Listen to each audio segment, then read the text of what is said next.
Chapter 2. Naomi had a kinsman of her husband's, a mighty man of wealth, of the family of Elimelech, and his name was Boaz. Ruth the Moabitess said to Naomi, "Let me now go to the field and glean among the ears of grain after him in whose sight I shall find favor." She said to her, "Go, my daughter." She went and came and gleaned in the field after the reapers, and she happened to come to the portion of the field belonging to Boaz, who was of the family of Elimelech. Behold, Boaz came from Bethlehem and said to the reapers, "Yahweh be with you." They answered him, "Yahweh bless you." Then said Boaz to his servant who was set over the reapers, "Whose young lady is this?" The servant who was set over the reapers answered, "It is the Moabite lady who came back with Naomi out of the country of Moab." She said, "Please let me glean and gather after the reapers among the sheaves." So she came and has continued even from the morning until now, except that she stayed a little in the house. Then said Boaz to Ruth, "Don't you hear, my daughter?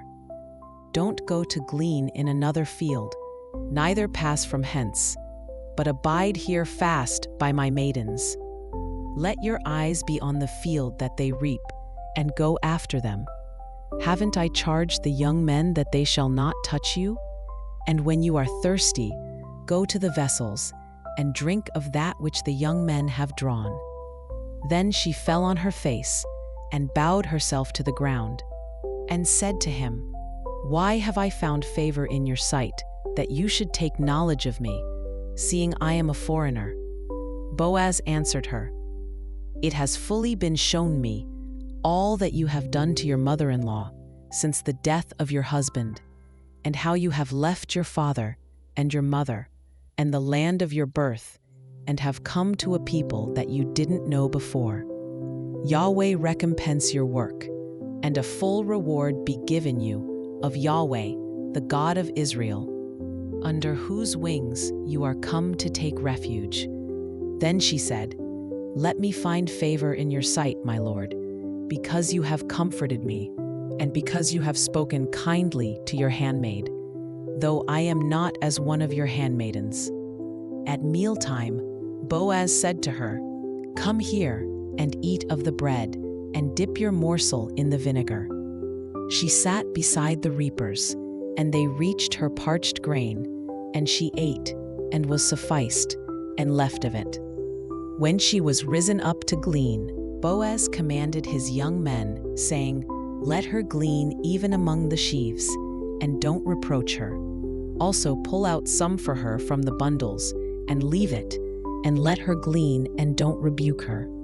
So she gleaned in the field until even, and she beat out that which she had gleaned, and it was about an ephah of barley. She took it up and went into the city, and her mother-in-law saw what she had gleaned, and she brought forth and gave to her that which she had left after she was sufficed. Her mother-in-law said to her, "Where have you gleaned today, and where have you worked? Blessed be he who did take knowledge of you."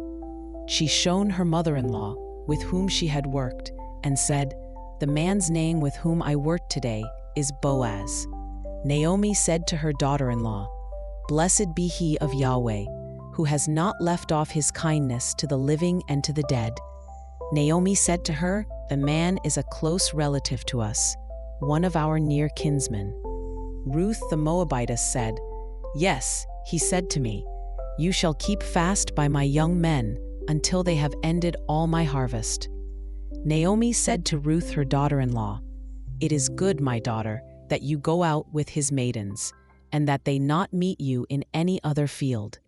So she kept fast by the maidens of Boaz to glean to the end of barley harvest and of wheat harvest, and she lived with her mother-in-law.